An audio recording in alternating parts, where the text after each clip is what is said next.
Je m'appelle Christine de Calvermaten. Je vais vous parler de la tétrasomie X, qu'on appelle aussi syndrome 48XXXX. Et c'est ma fille Julie, qui va avoir 22 ans, qui est porteuse de cette maladie.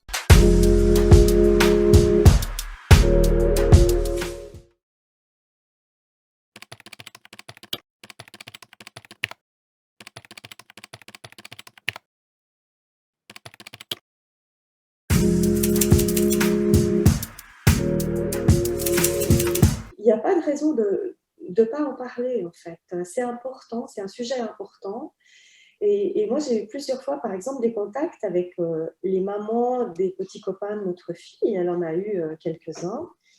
Et puis, c'est toujours au moment où on invite le petit copain chez nous, un sujet qui arrive sur la table. Alors, il y a d'autres mamans qui tournent autour du pot ou pas, mais inévitablement, c'est un sujet qu'on aborde.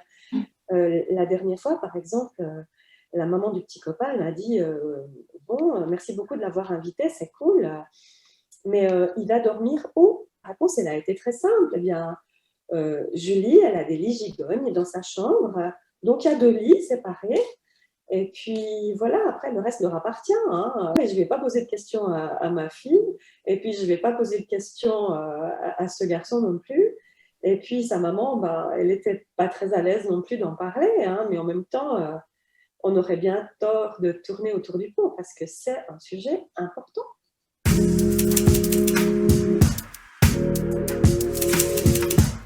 Dans notre ville et dans la structure qu'a fréquentée Julie, donc, qui est le centre de formation pour les jeunes adultes de la FOVAM, la Fondation valaisanne en faveur des personnes handicapées mentales, les jeunes avaient la possibilité de participer à des séances organisées par le centre CIPE, qui propose des sujets tels que l'éducation sexuelle, la vie intime pour ces jeunes. Mais c'était organisé par des personnes spécialisées dans ce domaine-là et qui plus est spécialisées aussi dans le domaine du handicap. Donc du coup, ça a été fait de façon tout à fait adaptée et spécifique par rapport aux difficultés de ces jeunes. Alors, ils les ont rencontrés ensemble, en groupe, mais aussi avec par moments les filles d'un côté, les garçons d'un autre côté, de façon à ce que les jeunes filles et les jeunes garçons se sentent aussi à l'aise et qu'ils osent poser leurs questions en groupe, en fait, avec leur père, parce que c'est pas toujours évident non plus d'aborder certaines questions devant les jeunes de l'autre sexe, en fait. Ça a eu beaucoup de succès, ces séances d'information-là, ces séances de discussion. Ils ont pris beaucoup de temps pour ça et je leur en suis reconnaissante parce que je pense que ça, c'est aussi un sujet trop souvent tabou, tout comme la sexualité et l'amour dans les EMS, hein, les structures pour personnes âgées. Eh bien, pour les personnes en situation de handicap ou de handicap mental, eh bien, c'est aussi un sujet trop souvent tabou. Donc là, vraiment, ces gens leur ont parlé de ce sujet-là avec délicatesse. Et c'est extrêmement important et extrêmement précieux. Et là, je pense que vraiment la structure a très bien fait son travail. Je ne sais pas du tout comment c'est organisé en France, mais je souhaite vraiment que dans d'autres pays se développent aussi des actions de ce type aussi.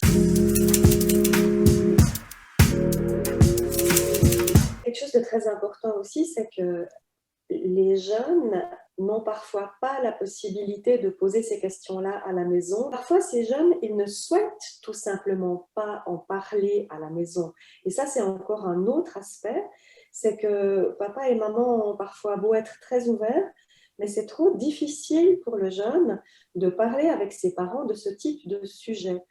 Chez nous, ça a été clairement le cas. Nous, on en aurait très volontiers parlé avec notre fille. On était prêts à répondre à ses questions, mais elle ne le souhaitait absolument pas. Donc, c'était d'autant plus important de pouvoir le faire à l'extérieur avec des personnes formées et compétentes.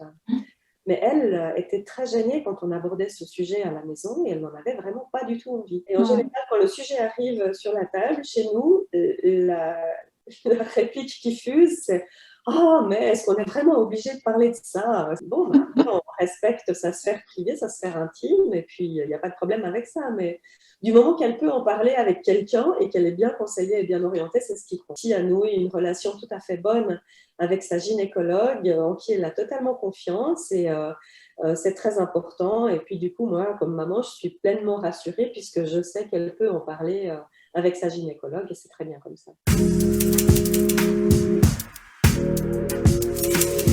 C'est vrai que c'est un thème qu'on devrait essayer d'aborder plus souvent, aussi pour les autres maladies, parce que, bon, bah là, bien sûr que c'est une maladie qui affecte les chromosomes sexuels. Donc, par rapport à ça, moi, j'ai eu 2 occasions d'entendre parler de cette thématique.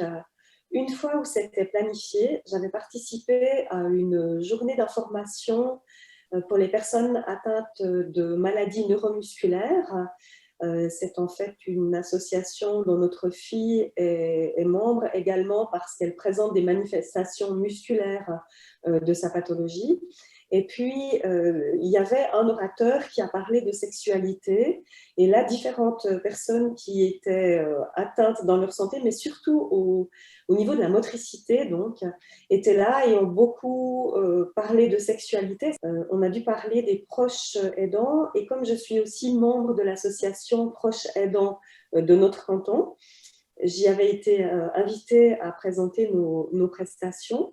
Et durant l'après-midi, je devais animer un atelier qui était fréquenté aussi bien par des aidants que par des aidés, mais jamais par le binôme aidant-aidé, la véritable paire, en fait. Et le sujet de la sexualité est arrivé sur la table de façon très spontanée et très naturelle. Et c'est un proche qui a abordé cette thématique-là. Et c'est ensuite un patient qui a répondu. C'était 2 messieurs, c'était extrêmement important. Et c'était passionnant d'entendre parler de ce sujet à la fois par un aidant et par un aidé, d'entendre ces 2 points de vue, mais qui étaient les 2 des points de vue masculins, qui parlaient de besoins et d'envies masculines, mais avec à chaque fois une autre paire de lunettes. Et c'était extrêmement riche. Et il y a eu peu de gens qui ont osé s'exprimer sur cette thématique-là, en particulier pendant l'atelier, mais ceux qui l'ont fait avec une franchise absolument déconcertante, mais qui a été reçue de la part des personnes qui participaient à l'atelier avec beaucoup de respect. Et c'était un moment d'échange absolument magnifique et je pense vraiment que c'est un thème qui devrait être traité plus souvent.